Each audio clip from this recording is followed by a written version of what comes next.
بہت پرانے زمانے کی بات ہے۔ اس وقت جب دوائیں کم اور حکمت زیادہ چلتی تھی، لوگ حکیموں کو مسیحا سمجھتے تھے۔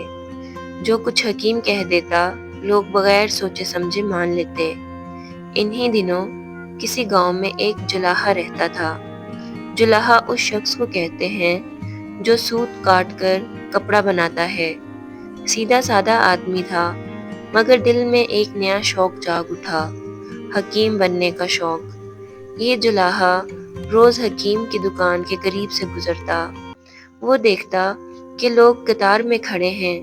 کوئی مریض آیا تو حکیم نے کہا، تمہیں ٹھنڈا پانی پینا چاہیے۔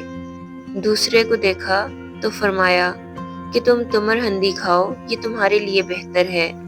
جلاحے نے دل میں سوچا، ارے یہ کون سا مشکل علم ہے، یہ تو میں بھی کر سکتا ہوں۔ گھر پہنچا تو بیوی سے بولا، میں نے فیصلہ کر لیا ہے، اب میں حکیم بنوں گا۔ بیوی نے ہنس کر کہا، افسوس، یہ کیسا پاگل پن ہے۔ اگر کسی مریض کو نقصان ہو گیا تو لوگ تجھے جان سے مار ڈالیں گے۔ جلاحہ بولا کہ اب میں نے ٹھان لیا ہے اور اب اس کے بغیر چارہ نہیں۔ دوسرے ہی دن اس نے حکمت کا دھندا شروع کر دیا۔ چھوٹی سی دکان کھولی اور خود کو حکیم صاحب کہلوانا شروع کر دیا۔ لوگ آئے، اس نے یوں ہی دوائیاں بتائیں۔ کبھی کہتا، یہ دوا دن میں 2 بار کھاؤ۔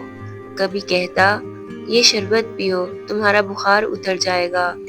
لوگوں نے یقین کیا اور اسے پیسے بھی ملنے لگے۔ شام کو خوشی خوشی بیوی سے کہا، دیکھو، میں نے ایک ہی قسم کی گولیاں بنا کر لوگوں کو دی ہیں اور اتنے پیسے کما لیے۔ بیوی نے پھر سمجھایا، یہ کام چھوڑ دو، یہ دھوکہ زیادہ دن نہیں چلے گا۔ لیکن وہ نہ مانا۔ ایک دن ایک باندی اس کے پاس سے گزری۔ اس کی مالکہ بیمار تھی۔ باندی نے سوچا، کیوں نہ نیا حکیم آزمایا جائے۔ وہ بھاگ کر اپنی مالکہ کے پاس گئی اور کہا، بی بی جان، ایک نیا حکیم آیا ہے، کیوں نہ اس سے دوا لی جائے۔ بی بی نے حکم دیا، اسے بلا لاؤ۔ جب جلاحہ آیا تو حقیقت میں عورت کی بیماری ختم ہو چکی تھی، صرف کمزوری باقی تھی۔ اس نے کہا، بی بی صاحبہ، آپ کے لیے نسخہ یہ ہے کہ ایک بنی ہوئی مرغی کھائیے۔ مرغی آئی، عورت نے کھائی اور کمزوری جاتی رہی۔ عورت بالکل تندرست ہو گئی۔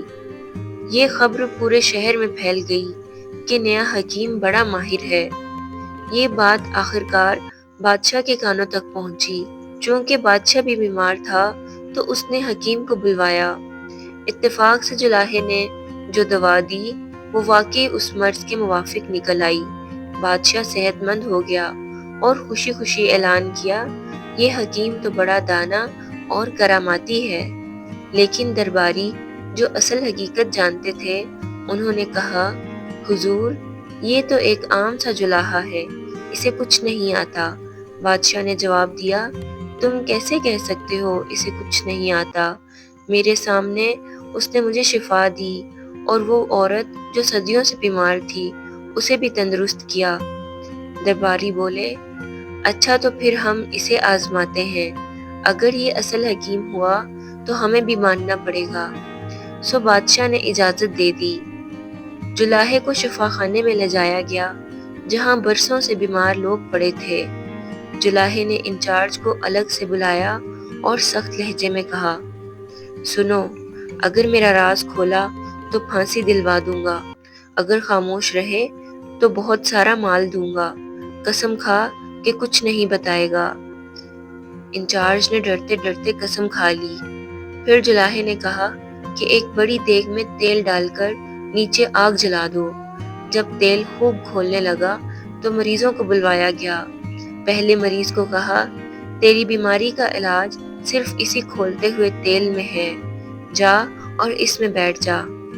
مریض چیخ اٹھا، اللہ اللہ، میں تو ٹھیک ہوں، ذرا سا درد تھا، وہ بھی ختم ہو گیا۔ جلاحے نے کہا، تو پھر یہاں کیوں پڑا ہے؟ یہاں سے جا اور سب کو بتا دے کہ تو ٹھیک ہو گیا ہے۔ وہ مریض دوڑتا ہوا باہر گیا اور اعلان کیا، میں حکیم صاحب کے کرم سے تندرست ہو گیا ہوں۔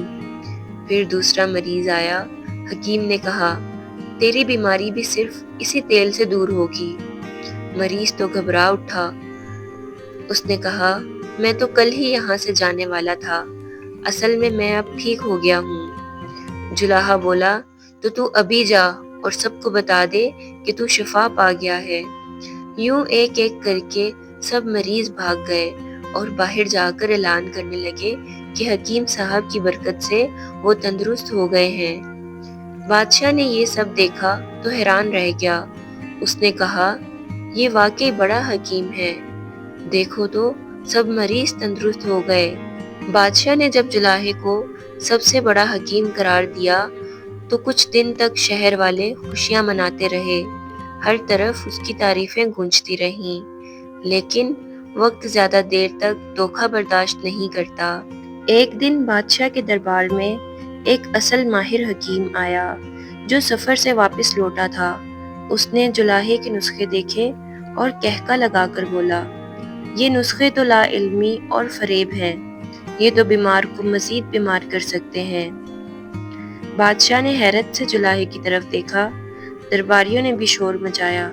جلاحے سے سوال ہوا، سچ بتا، تو واقعی حکیم ہے یا صرف دھوکے باز جلاحہ؟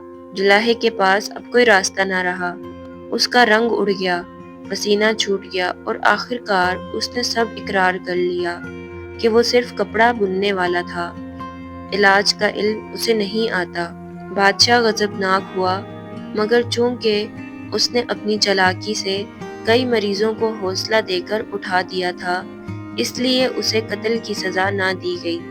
البتہ بادشاہ نے حکم دیا کہ اسے شہر بدر کر دو تاکہ لوگ سمجھ جائیں کہ دھوکہ اور جھوٹ وقتی شہرت تو دلاتا ہے، مگر اصل عزت سچائی اور علم میں ہے۔ یوں وہ جلاحہ ذلیل و خوار ہو کر شہر سے نکالا گیا۔ اس کا انجام لوگوں کے لیے ایک زندہ سبق بن گیا۔ تو ناظرین کرام، جھوٹ کے پاؤں نہیں ہوتے، جھوٹ کی بنیاد ریت کے گھر کی طرح ہے جو لمحہ بھر کھڑا رہتا ہے مگر سچائی کی ہوا آتے ہی گر جاتا ہے۔ اگر آپ کو ہماری یہ کہانی پسند آئے تو ہمارے چینل زمانہ قصہ سبق کو ضرور سبسکرائب کریں۔